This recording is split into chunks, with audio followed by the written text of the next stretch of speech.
I know. I promised you routing next, but as I had put that routing section together and I had kind of sprinkled this DNS and ARP and DHC information in, the routing we're going to do, especially the very first static routing lab, it's pretty detailed, especially if you haven't seen static routing before. So what I've done is taken this information about DNS, a little bit of ARP, a little bit of DHCP, given it its own section, and I wanted to give it to you before we got to routing. So let's talk about DNS for just a minute or two, because most of us, if not all of us, pretty darn familiar with this.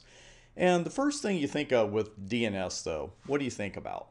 You think about a website, because what DNS does for it, it's going to take a host name that we put into a web browser, which usually it's going to be a website's URL. It could be an internal host, but it's going to take that URL and translate the URL into the IP address that's actually needed to make the communication between the host and the website happen.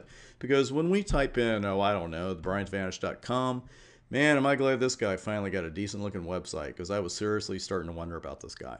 But in all seriousness, the URL, thebryantadvantage.com, cisco.com, whatever .com you want to go to, that doesn't mean anything to a router or a server. It just looks at that, or a router, and it's like, well, I don't know how to get to thebryantadvantage.com, but I know how to get him to this IP address. So that's what DNS is all about.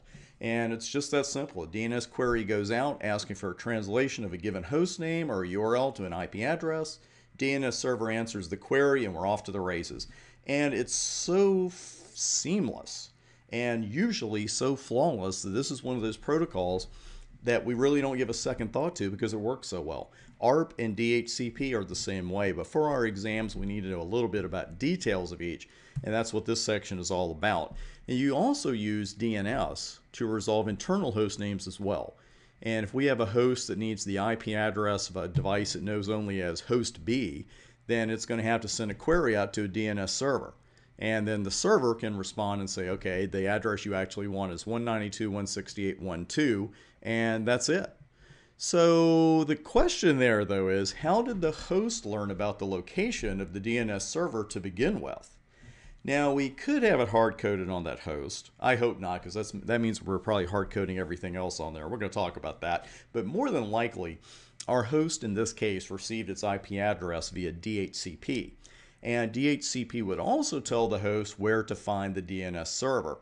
And at the host level, you can see that information on a PC with ipconfig all. And actually, I'll show you this live. I don't know if it'll have the IP version 6 address or not, but just one of our PCs here that I pulled up. And you can see among all this other information, here's the DNS server that I'm going to hit. So that's really it. And if I had a version 6 one, it would show up here.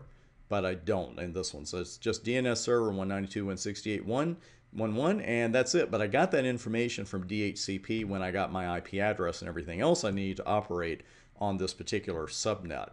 Now, knowing host B's IP address is half the battle.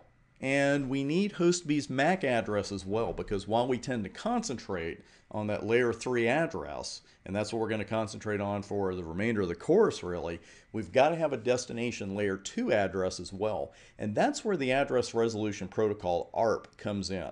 Now, ARP does not have the equivalent of a DNS server. You're not going to have a box on your network that's called, oh, this is our ARP server. It doesn't work that way. The ARP process uses a series of broadcasts and replies along with a cache of addresses. And you might hear that and think, broadcasts, I thought we were trying to get rid of those. We try to keep them to a minimum. We're never going to get rid of them totally, but the ARP process with that cache does cut down on the number of overall broadcasts. And to see the ARP cache on a PC, just use ARP and then -A or -A, however you want to say it. And here's a sample, and this is the one we're going to do a walkthrough with. And you see a couple of entries there. There's the IP address. There's the physical address, which is another name for a MAC address, which is another name for a burned-in address, and type dynamic. So these were all learned addresses. We did not put these ARP entries in statically. So we're sitting there with that though, but we look at this and what we don't see is an entry for a MAC address of all B's, which we're assuming host B has. So it'll send an ARP request, host A will, to the all F's layer 2 broadcast address. And when I say all F's, by golly, I mean all F's, 12 of them. And remember, this is a layer 2 broadcast. And that request contains the IP address of host B and is requesting that the host with that address answer the request. And if we have 4 hosts connected to a switch, here's how it's going to go. Layer 2 destination comes into that switch. It gets forwarded at every port except the one it came in on. So those ARP requests are all going to go out, and everybody's going to look at them. So C and D are going to look at them and say, well, okay, I'm not 192.168.1.2, so I don't care, and it's just discarded. Host B, though, over there is going to say, hey, wait a minute, I'm 192.168.1.2. I'm going to send an ARP reply, and the ARP reply goes straight back to the original requestor. And host A gets the forwarded ARP reply from the switch. Host C and D are out of the picture by that point. And at that point, host A now has the IP address of host B and the MAC address of host B and can start sending data. And it's just going to make an entry just like the one we see here at the bottom, 192.168.1.2, all B's address. And the natural question at this point is, how long will this stay in the cache? Because as long as this entry stays in the cache, host A doesn't have to send a broadcast out again. If it wants to send something to 192.168.1.2, it knows exactly how to do it. But for your education and mine, I tried to get the definitive answer on this from some of my Microsoft friends, and as you'd expect, there is no one answer. I've heard everything from 5 to 20 minutes. Depends on which operating system you're using, which version of the operating system you're using, and apparently what phase the moon is in. But it's okay. We'll make fun of Microsoft a little bit. They can afford it. But that's not something that's going to come up on your exam. If you find a definitive answer, tweet me at CCIE12933. I'd love to hear it.